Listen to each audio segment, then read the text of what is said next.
আচ্ছা, বিদেশে আসছে, আপনারা দেশের কোন জিনিসটা সবচেয়ে বেশি মিস করেন? আমি আমার পরিবারকে অনেক বেশি মিস করি। আমার ওয়াইফ, আমার মা, আমার দুটো বিড়াল অ্যালেক্স আর হিমু, ওদেরকে অনেক মিস করি। আমার এক ভাগিনাও আমাদের সাথে থাকে, ওকেও মিস করি। আর একটা জিনিস যেটা আমি অনেক বেশি মিস করি সেটা হচ্ছে আমাদের বাংলাদেশি খাবার।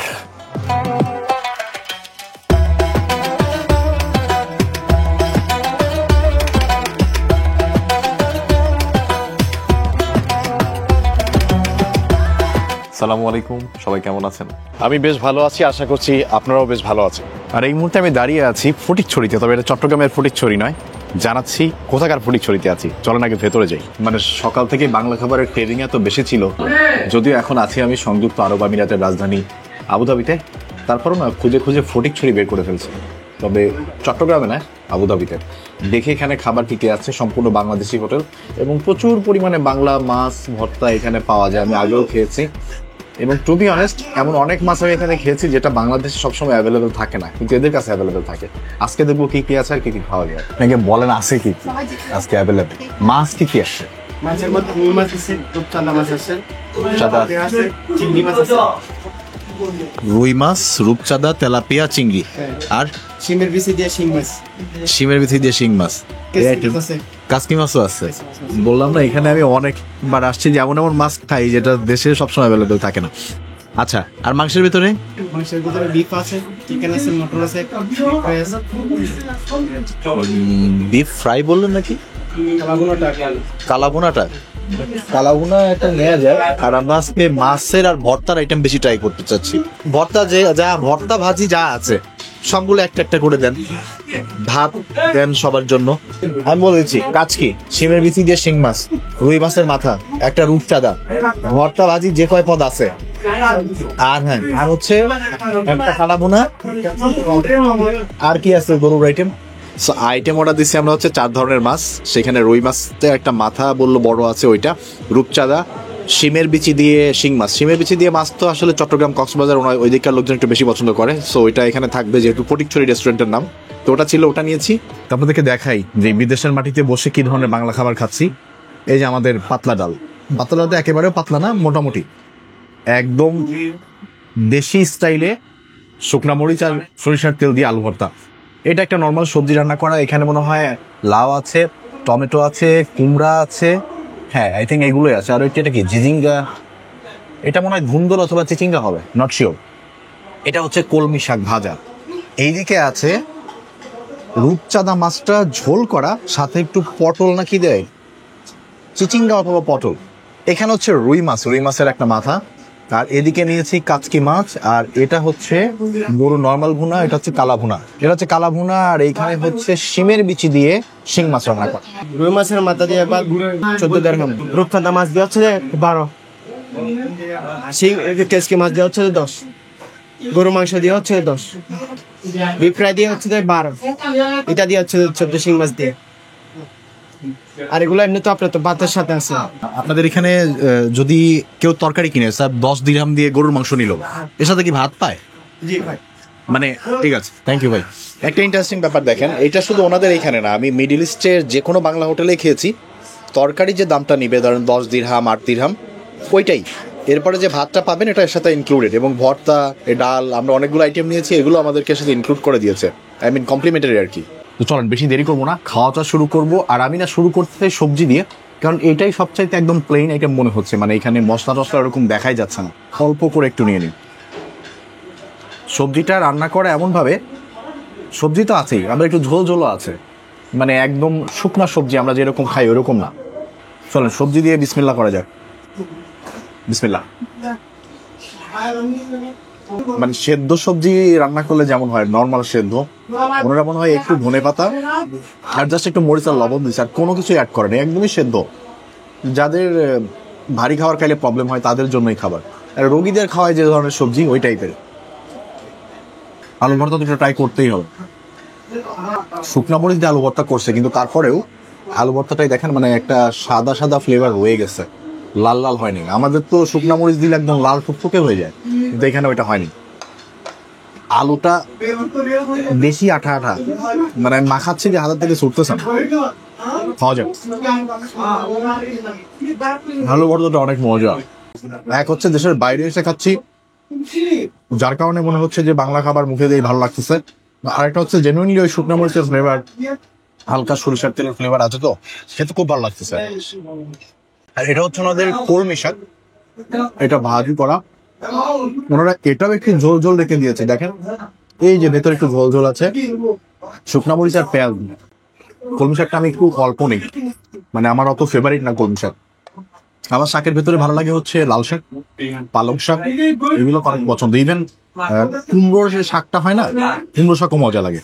চলেন আমাদের কলমি শাক দিয়ে খাওয়াটা শুরু করি।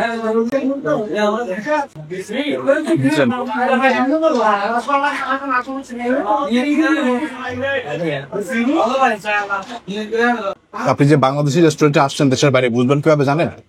চিল্লাচিল্লিতে।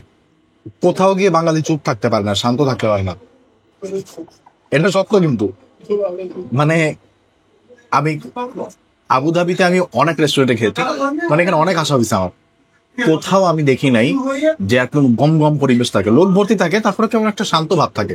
কিন্তু যে কোনো বাংলাদেশি হোটেলে যান, সেটা মিডল ইস্টে হোক আর চাঁদে হোক, যাওয়ার ঢোকার সাথে সাথে আপনি চিল্লিতে বুঝবেন যে হ্যাঁ আমি ঠিক জায়গায় চলে আসছি। কলমি শাকটা মোটামুটি লেগেছে আমার কাছে, এটাতেও শুকনা মরিচ ছিল আর পেঁয়াজের ফ্লেভার পেয়েছি, আর নর্মাল একদম শাকের যে ফ্লেভার ওইটাই। ওনারা আমি দেখেছি যে এই মিডল ইস্টে থাকতে থাকতে না, ওনারা ওই রান্নায় মিডল ইস্টের একটা ভাব চলে আসে, কম মশলা দেওয়ার প্রবণতা এসে পড়ে। এখানে মাছ আছে অনেকগুলো, তো আমি সবগুলো আসলে ট্রাই করতে পারবো না, কারণ আমাদের এখানে আরো মানুষজন আছে, তারাও খাবে। আমি আপনাদেরকে একটু গরুর যে কালা ভুনাটা, এই যে এই কালা ভুনাটা একটু দেখি এটা কেমন হয়েছে, এখান থেকে 2 পিস নিয়ে এলাম। কালা ভুনাটা একদমই ঝোল ছাড়া, মানে চট্টগ্রামের কালা ভুনা যেমন হয় ওই টাইপেরই। অন্যান্য জায়গায় রাজশাহী এবং অন্যান্য জায়গায় যে কালা ভুনা করে একটু ঝোল থাকে, কিন্তু এটা একদম ঝোল না, একদম ভাজা ভাজা।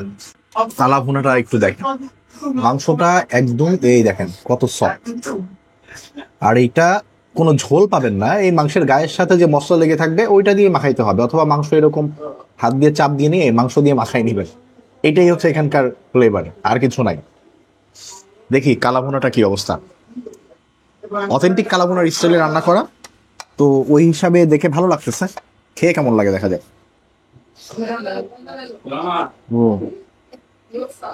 কালাভুনা আমার জন্য একটা মানে 2 ধরনের হয় আমার কাছে মনে হয়। মোস্ট অফ দি জায়গায় আমার কালাভুনা খেয়ে পছন্দ হয় না। রাজশাহীতে গেছিলাম, ওরা ঝোল ঝোল করে করতেছিল, ওটা ভালো ছিল। আজকে অনেকদিন পরে আবার চট্টগ্রাম স্টাইলের ভাজা ভাজা টাইপের কালাভুনা খেলাম, এবং এটা আসলে দুর্দান্ত বলতে হবে, বেশ মজা এটা। মাংসের গায়ের সাথে যে মশলা, ওইটার সুন্দর একটা ফ্লেভার আছে। এটা ভাত দিয়ে না খাইলে আপনার কাছে একটু সল্টি মনে হবে, কারণ হচ্ছে ওনারা ঝোলটা মানে রান্না করতে করতে একদম শুকায় ফেলেন, তো সো ওই লবণটাও যদি কেউ খালি মুখে দেখতে বেশি মনে হতে পারে, কিন্তু ভাতের সাথে মুখে দিলে একদম পারফেক্ট এবং খুবই মজা।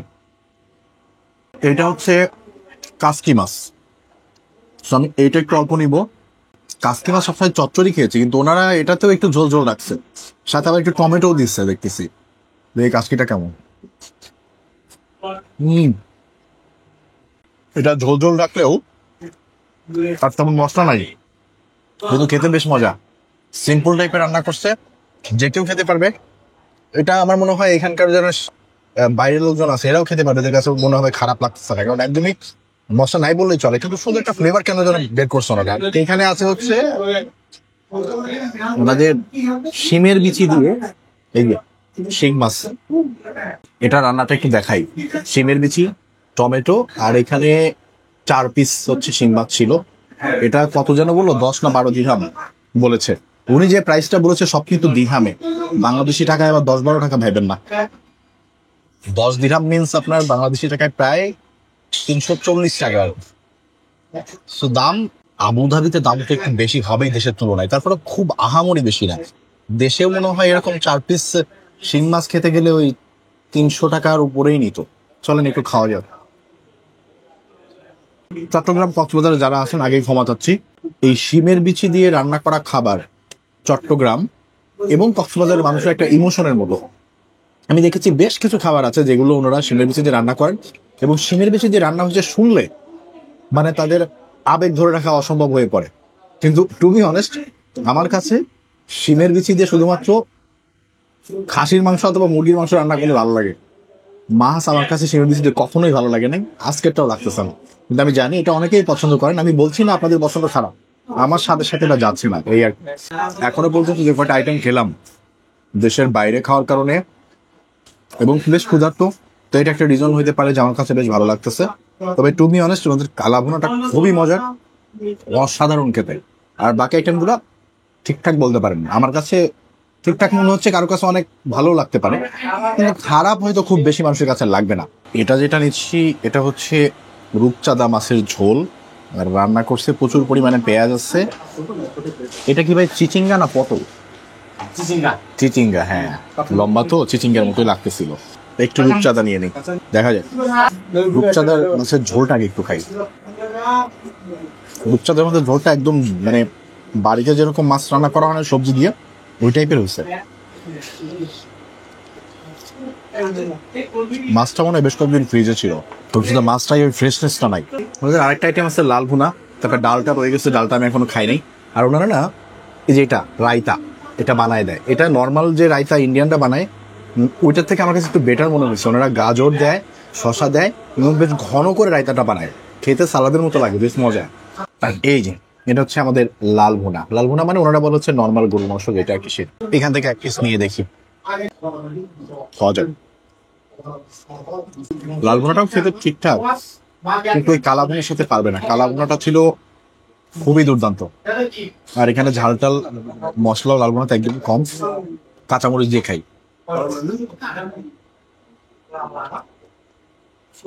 লাল ভুনার মাংসটা সফট আছে, কিন্তু কালা ভুনা ছিল অন্য লেভেলের। আমরা হচ্ছে আবুধাবি ইলেকট্রা স্টেটে কপ্তন হোটেল আর লুলুর মাঝখানে, চশমা বিল্ডিং বলে এটাকে, আপনার ইলেকট্রা স্টেট। এখানে আসলে ফটিকছড়ি রেস্টুরেন্ট পেয়ে যাবেন চশমা বিল্ডিংয়ের নিচে। এখানে তো আমরা আসলে ওই সবগুলা কেউ খেতে চাইলে আলাদা হিসাবেও দিই, আবার আমরা সেট হিসাবেও দিই। মনে করেন চিপ প্রাইস, বেশি প্রাইস না, খুব কম দামে খাবার সার্ভ করি আমরা। মিনিমাম 10 টাকা 12 টাকা এরকম, একদম কম খরচ হলো 10 টাকা, একদম কম খরচে 10 টাকা দিয়ে খাবার খেতে পারেন। বাংলা খাবার খেলাম একদম পেট ভর্তি করে। ফটিকছড়ি এই হোটেলটাতে খুব ভালোই রান্না করে বলা চলে, সব ধরনের বাংলা খাবার দাবার এখানে পাওয়া যায়। এখানে বিকেলে পরোটা, নাস্তার আইটেম সব কিছুই থাকে। সো আশেপাশে যারা আছেন এসে একটু খেয়ে দেখতে পারেন। আমার মনে হয় বাংলা খাবারের যদি খুব বেশি আগ্রহ জাগে, এটা একটা ভালো অপশন হতে পারে আপনাদের জন্য। আবুধাবি ফটিকছড়ি হোটেলের সামনে থেকে বিদায় নিচ্ছি, সবাই ভালো থাকবেন। পরবর্তী কোনো একটা ভিডিওতে আবার দেখা হবে। আল্লাহ হাফেজ, সালামু আলাইকুম। নর্মালি দেশের বাইরে খাবার দাবারের ভিডিও কেউ দেখে না, কিন্তু আমি না তারপরে এটা বানানো বন্ধ করতে পারি না। আমার ইচ্ছা যে একটা সময় এমন হোক যে আমাদের দেশের লোকজন বাইরের খাবার দাবারের একটু আগ্রহ দেখায়। মানে সব কিছু যে নিজে গিয়ে খেয়ে দেখতে হবে ব্যাপারটা তো এমন না, এক্সপিরিয়েন্স তো অন্যের ক্যামেরা লেন্সের মাধ্যমেও নেওয়া যায়। আমি যত জায়গায় ভিডিও করি, আপনারা তো সব জায়গায় যান না, তারপরেও দেখেন, মতামত দেন। তো আমি চাই দেশের বাইরের খাবার দাবারও একটু মানুষ দেখুক, জানুক অন্য দেশের খাবার সম্বন্ধে। আজকে আবুধাবিতে দেশি খাবারই দেখিয়েছি, পরবর্তীতে হয়তো বিদেশি বা পাকিস্তানি বা এই দেশের মিডল ইস্টের কিছু খাবারও দেখাবো। এটা হচ্ছে আলমারাই ব্র্যান্ডের গ্রিক ইয়োগার্ট যারা পছন্দ করেন আমি তাদেরকে বলবো এই আলমারাই গ্রিক ইয়োগার্টটা ট্রাই করার জন্য। এটা এত টেস্টি হয়, এটা প্লেন, এটাতে 12 গ্রাম প্রোটিন আছে, এটা হচ্ছে স্ট্রবেরি ফ্লেভার। আমি লাস্ট টাইম খাইছি ব্লুবেরি ফ্লেভারটা, এত মজা ছিল, তবে আমার খুব ভালো লাগে। তো দুইটা নিয়ে নিই, রুমে বসে বসে খাবো। বাংলা খাবার খেলাম না অনেক, খেলে পেটের গাট হেলথটা ভালো থাকবে। চলেন যাই।